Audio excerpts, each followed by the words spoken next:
आज की बात वर्तमान मुद्दों के साथ देखिए जयदेव पटेल के साथ शनिवार रात 11 बजे और रविवार सुबह 11 बजे सिर्फ नंबर 1 इंडिया न्यूज पर। नमस्कार व्यूअर्स, मैं जयदेव पटेल और आप देख रहे हैं नंबर 1 इंडिया न्यूज। आज के बाद वर्तमान मुद्दों के साथ के इस खास कार्यक्रम में आज हम बात करेंगे राजस्थान के नए प्रदेश अध्यक्ष जो बनाए गए हैं उनको लेकर क्या कुछ प्राथमिकताएं हैं और किस तरीके से चैलेंज उनके सामने रहेंगे, क्योंकि सांसदों की कमी भी है। ऐसे में 6 जो उपचुनाव है वो भी होने हैं। इन्हीं तमाम मुद्दों पर बात करने के लिए हमारे साथ खास मेहमान है राजस्थान बीजेपी के प्रदेश अध्यक्ष मदन राठौड़। मदन राठौड़ जी, आपको बहुत बहुत स्वागत है आज हमारे प्रोग्राम में।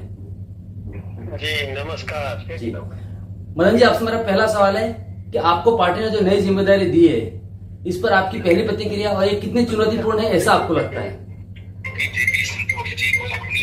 इसमें कोई विशेष बात नहीं है। हमारे यहाँ तो हम तो सिपाही हैं जी साहब, और कप्तान जो है ना सिपाही को जिस मोर्चे पे भेजता है वो सिपाही वहाँ काम करता है। इसलिए मुझे जो दायित्व दिया है मैं वो काम करूंगा, पार्टी के विश्वास को कायम रखूंगा। जी मदन जी, आपके पास अब सांसदों की कमी है राजस्थान में। ऐसे में पहले 5 उपचुनाव थे लेकिन अब किसी इंसिडेंट की वजह से 6 उपचुनाव होने हैं, तो कितना चुनौतीपूर्ण आप मानते हैं? देखिए, किसी भी चुनाव को हम कम नहीं आंकते। जो 6 चुनाव है तो चुनाव के तरीके से लड़ा जाएगा, इसमें कोई दिक्कत की बात नहीं है। वैसे तो हर चुनाव अपने आप में एक चुनौती होती है, इसलिए इस चुनौती को भी हम स्वीकार करते हैं और हम चुनाव जीतेंगे। जी मदन जी, आपका एक लंबा एक कार्यकाल का अनुभव रहा है राजनीतिक करियर का, इसका कितना फायदा राजस्थान की जनता को और साथ ही इनके पार्टी को मिलेगा? देखिए, सब कार्यकर्ताओं के साथ बैठ करके उनके अनुभवों का लाभ लेकर के और सब कार्यकर्ताओं का सहयोग लेकर के और हम चुनाव मैदान में उतरेंगे तो हमको सफलता मिलेगी। इसमें कोई एक व्यक्ति के अनुभव काम नहीं आते हैं और वरिष्ठों का पूरा अनुभव का लाभ हम लेंगे। और निश्चित रूप से राजस्थान सरकार की योजनाएं और केंद्र सरकार की योजनाएं जो बजट में इस बार हमको मिली है, हमारे पास डबल इंजन की सरकार है, तो हम दोनों के द्वारा जो घोषणाएं हुई है और जो काम जिस इलाके में हमने अभी तक किए हमारी सरकार बनने के बाद और जो हम करने वाले हैं वो सब हम आम नागरिक तक पहुंचाएंगे तो जनता हम पर विश्वास करती है। जनता मोदी जी की गारंटी पर विश्वास करती है। जनता हमारे भजन लाल जी के द्वारा जो काम किए गए हैं उन पर भी विश्वास करती है और उम्मीद करती है कि ये भारतीय जनता पार्टी सेवा की भावना से राजनीति में है तो निश्चित रूप से हम पर भरोसा करके हमको जीत दिलवाएगी। जी, आपके राजनीतिक जो करियर अभी तक का है उसका कितना फायदा पार्टी को और जनता को मिलेगा राजस्थान की?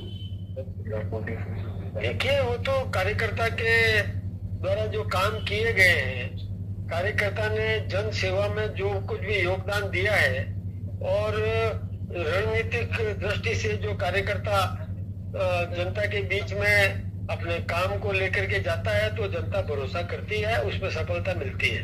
जी मदन जी, अब आपके सामने नई चुनौती टीम बनाने को लेकर के भी होगी, क्योंकि हर इंसान या हर कार्यकर्ता चाहता है कि उसको कहीं न कहीं आगे आने वाले समय में एक अच्छा एक पद मिले, एक अच्छा कार्य मिले। ये कितना चुनौतीपूर्ण रहेगा आपके लिए? नहीं, देखिए, हमारे यहाँ तो ये है कि हर कार्यकर्ता को तो काम देना है और हर काम के लिए कार्यकर्ता उपलब्ध होना चाहिए। ये हम उपलब्ध व्यवस्था करते हैं और हम काम देते भी हैं और काम लेते भी हैं। इसलिए हम निश्चित रूप से पूरी ताकत के साथ एकजुट होकर के हम संगठन को और शक्ति प्रदान करेंगे। मदन जी, अब कहें कि 15 अगस्त आने वाला है जिसके लेकर तिरंगा यात्रा की शुरुआत हो चुकी है। ऐसे में राजस्थान में किस तरह की खास तैयारी आपकी तरफ से की गई है तिरंगा यात्रा को लेकर?